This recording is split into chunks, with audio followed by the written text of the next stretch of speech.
ہے اللہ کا ہے. اسی طرح ما یہاں معنی پیدا کر رہا ہے بما شاء من الاحکام، پوری شریعت میں جس کے لیے جو چاہے محبوب آپ کو اجازت عطا فرما دی ہے. جس کے لیے جو چاہیں آپ کو، یہ ما موصولہ کا ترجمہ. اب رہ گیا من شاء، آپ جیسے چاہیں. من شاء جیسے کہتے نہیں انشاء اللہ، ان حروف شرطیہ میں سے حروف حرف شرط ہے. شاء چاہے، اللہ اللہ، انشاء اللہ اگر اللہ چاہے گا. ان کا معنی اگر، شاء کا معنی چاہنا، پسند کرنا، اختیار کرنا. تو ادھر بھی وہی آیا من شاء، محبوب جس کے لیے آپ جو چاہیں رب نے اجازت دے دی ہے. جس کے لیے جو چاہیں آپ حکم دے دیں، رب اسی کو شریعت بنا دے گا. رب اسی کو کیا بنا دے گا؟ شریعت بنا دے گا. اب غور کریں، سرکار دو جہاں مالک کون و مکان صلی اللہ تعالی علیہ وسلم کی بارگاہ قدسیہ میں، یہ کتاب سیاستہ میں شمار ہوتی ہے. ابو داؤد شریف کتاب التتوع، حدیث کا نمبر ہے 1320. حدیث کا نمبر کیا ہے؟ 1300، صفحہ 1321 ہے. صفحہ 1321 ہے. مکتبہ دارالسلام الریاض سعودیہ سے کتاب چھپی ہے. اب غور کریں حدیث مبارکہ کیا ہے. حضرت ربیعہ بن کعب الاسلمی رضی اللہ عنہ یقول، یہ کہتے ہیں کنت ابیت مع رسول اللہ صلی اللہ علیہ وسلم بودوئہ وبحاجتہ.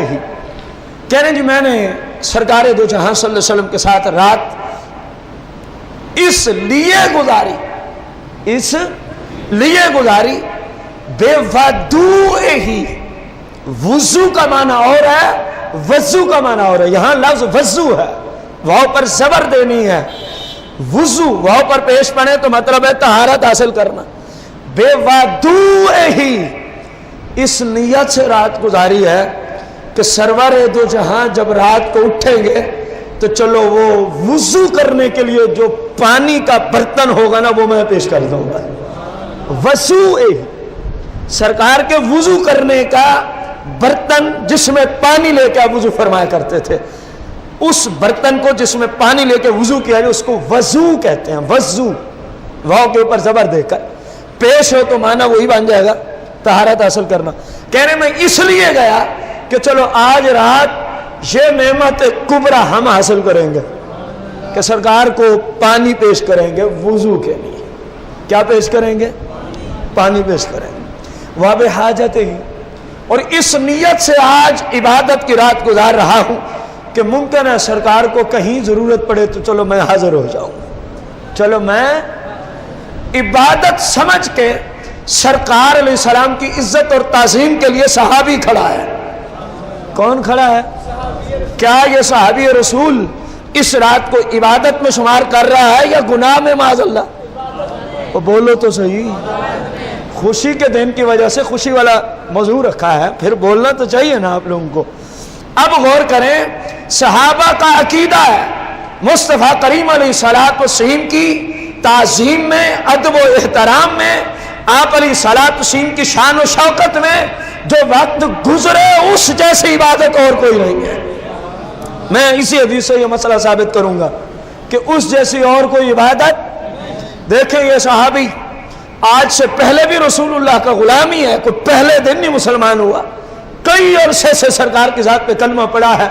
میں نے کہا جو سرکار کے ادب و احترام میں وقت گزرے اس سے بڑی عبادت کوئی نہیں. حدیث ثابت کرے گی. کہتے ہیں جب سرکار مدینہ صلی اللہ علیہ وسلم نے اپنے معاملات دیکھے اور مجھے دیکھا تو سرور دو جہاں علیہ السلام سمجھ گئے یہ جو آیا ہوا ہے یہ کچھ آس لے کے آیا ہوا، یہ کچھ کیا لے کے آیا ہے؟ کوئی آس امید لے کے آیا ہے. کہنے لگے صحابی رسول فقال سلنی، سرکار نے فرمایا اے میرے غلام تیرے جی میں جو آتا ہے تو مجھ سے مانگ سکتا ہے، سل مانگ، نی مجھ سے مطلق چھوڑا ہے، یہ نہیں فرمایا کہ وہی مانگنا جو میں دے بھی سکتا ہوں، وہ مانگنا جو میرے پاس موجود بھی ہو، فرمایا سل مانگو میرے غلام، کیا دل کرتا ہے آج مانگ، فی الدنیا والآخرہ، تیرا دل کرتا ہے تو دنیا کی نعمت مانگ لے، تیرا دل کرتا ہے تو آخرت کی نعمت مانگ لے، سلنی صلی اللہ عز و جل حدیث میں نہیں کہ اللہ سے مانگ، جو درس آج ہمیں دیا جاتا ہے مانگنا ہے تو اللہ سے مانگو، یہ رسول اللہ کی دی ہوئی توحید کے منافی ہے۔ سرکار مدینہ نے خود صحابی کو فرمایا سالنی، اے غلام مانگنا ہے تو مجھ سے مانگ، مانگنا ہے تو دکھاؤ مجھے ذخیرہ حدیث میں۔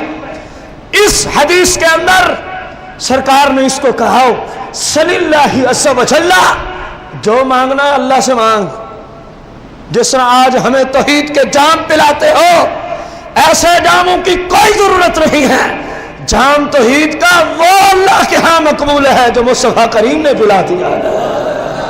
دیکھیں نا سرکار نے صحابی کو فرمایا سلنی، فرمایا جو مانگنا ہے، جو مانگنا ہے مانگ ضرور، لیکن نہیں مانگنا مصطفیٰ کریم سے ہے۔ کس سے مانگنا ہے؟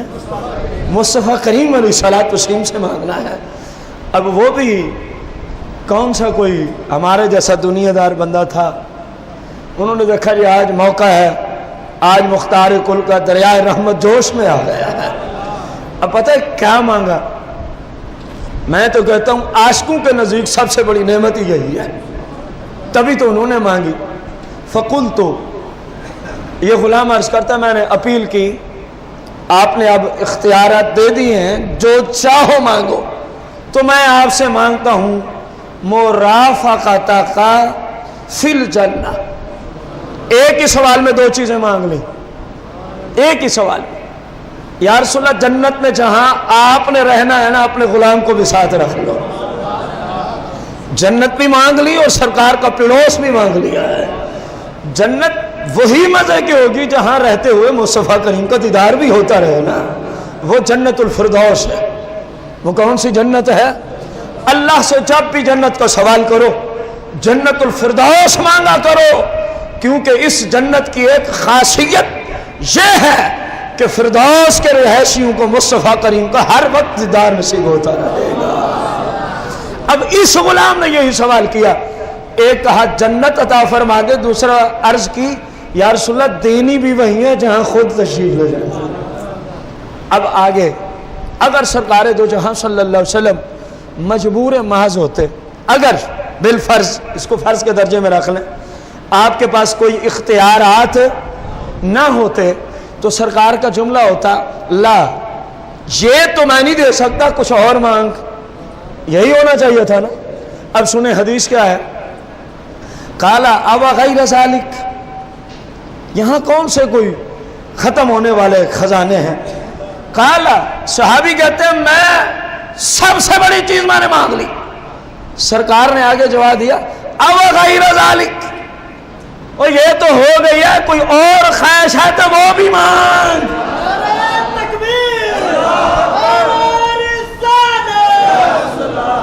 او غیر ذالک، بس اسی سے تو خوش ہے یا کچھ اور بھی تو چاہتا ہے؟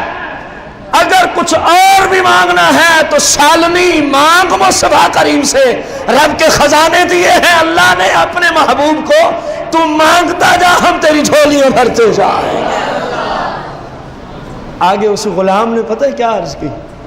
قلت هو ذاک، یا رسول اللہ بس اتنا ہی کافی ہے، یا رسول اللہ بس اتنا ہی کافی ہے۔ سرور دو جہاں علیہ صلوۃ و تسلیم اپنے غلام کو مکمل طور پہ اختیار دے رہے ہیں، جو جی میں آتا ہے مانگ۔ جب اس نے اپنی عشق کی منزل کی انتہا کو مانگ لیا، دیکھو نا زندگی بھی ابدی ہو، کیونکہ جنت میں موت حتیٰ کہ نیند بھی نہیں ہے، موت تو دور کی بات ہے، سونے والا کام بھی نہیں ہے، تھکاوٹ نہیں، کسی طرح کا کوئی عارضہ نہیں، جنت میں فقط عیش و عشرت ہے، کبھی موت بھی نہ آئے، اور عیش و عشرت بھی ایسی کہ کبھی کسی نے سنی بھی۔ آج لوگ حیران ہوتے ہیں، اگرچہ بہت بڑا کام کرتے ہیں، سعودی عرب والے جب کعبہ شریف کو غلاف چڑھاتے ہیں لوگ حیران ہوتے ہیں، اتنا کروڑوں روپے کا خرچ کیا ایک غلاف پر، حالانکہ اللہ کا گھر ہے، بیت اللہ ہے، حیران ہونا بھی چاہیے، لیکن جنت کی عیش ایسی ہے کہ وہاں تو نہ جانے کتنے 100 سال گھوڑے دوڑتے رہیں تو آپ کا محل نہ ختم ہو، اور وہ محل بنا ہو سونے اور چاندی سے، اور وہ محل بنا ہو سونے اور جنت جیسی عشرت کہیں نہیں، جنت جیسی عیش کہیں نہیں۔ اس نے جنت بھی مانگ لی اور مانگی بھی وہاں ہے جہاں مصطفیٰ کریم کو دیدار بھی ہوتا ہے۔ جنت جیسی عیش کوئی نہیں، مصطفیٰ کریم جیسا دیدار کرنے والا اللہ تبارک و تعالیٰ کی ذات کے بعد اور کسی کے دیدار میں اتنا لطف کہیں نہیں ہے، اور کسی کے دیدار میں اتنا لطف۔ سرکار نے فرمایا بس اتنا ہی، عرض کی بس اتنا ہی، بس اتنا ہی۔ رسول کائنات فخر موجودات علیہ الصلاۃ والتسلیم کی عطائیں بے شمار ہیں اپنی امت پہ، خصوصاً جو آپ کی غلامی کا پٹا صحیح معنوں میں اپنے گلے کے ساتھ باندھ لیں، ان کے لیے عطاؤں کی اتنی کثرت ہے شمار نہیں ہو سکتی، کیونکہ جس بندے نے سرکار علیہ السلام سے تعلق ہی نہیں باندھا تو اس کو کیا فیض پہنچے گا؟ تعلق باندھ کے دیکھو، دن رات فیض کے دریا بہا دیتے ہیں۔ تعلق باندھنا امتی کا کام ہے، فیض کے سمندر بہا دینا یہ مصطفیٰ کریم کا کام ہے۔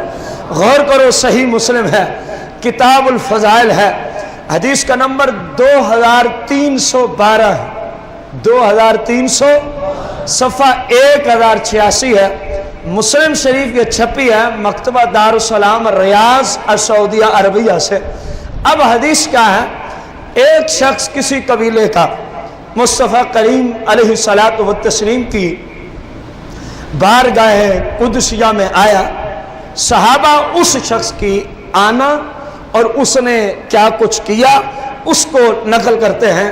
حضرت سیدنا موسیٰ بن انس وہ اپنے باپ سے کرتے ہیں، امام مسلم نے اس کو صحیح مسلم نے روایت کیا۔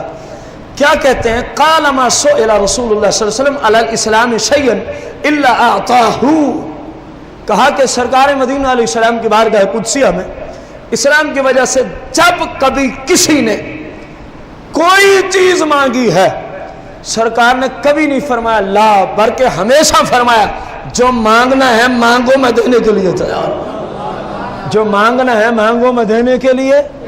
یہ کن کا عقیدہ ہے؟ صحابہ کا۔ اونچی بولیں، کن کا عقیدہ ہے؟ کہہ رہے ہیں جی سرکار نے کبھی کسی سائل کو خالی نہیں جانے دیا، جو مانگا وہی عطا کر دیا، اور یہ وہی کر سکتا ہے نا جو دونوں جہانوں کے خزانوں کا مالک ہو۔ میرے اور آپ جیسے بندہ بیچارہ کیا کر سکتا ہے جو خود اپنے آپ کو چلانے میں نہ جانے کتنے واسطوں اور وسیلوں کا محتاج ہے۔ غور کرو، اب ایک شخص کسی قبیلے سے آیا، سرور دو جہاں علیہ السلام سے مانگنے آیا، اس نیت سے چلا ہے کہ آج سرکار سے بھیک مانگوں گا۔ وہ کوئی بھکاری نہیں تھا، کوئی اس طرح کا فقیر نہیں تھا، صحابی رسول تھا۔ کون تھا؟ صحابی رسول۔ اگر صحابہ کوئی توحید کے تقاضوں کو پتہ نہیں چلا تو قیامت تک پھر کسی اور کو پتہ چل سکتا؟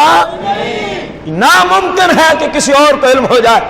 اصل توحید وہی ہے جو صحابہ نے مصطفیٰ کریم سے سیکھی تھی۔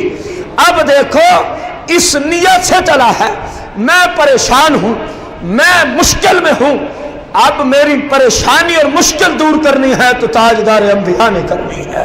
صحابی کا عقیدہ دیکھو، اس نیت سے سفر کرتا ہے، دور کے قبیلے سے چل کے آتا ہے، جب سرکار علیہ السلام کی بارگاہ میں آ کے عرض کرتا ہے یا رسول اللہ کچھ عطا فرمائیے۔ یہ مال مانگ رہا تھا، دولت۔ سرور دو جہاں علیہ السلام نے حکم دیا، وہ جو اس پہاڑ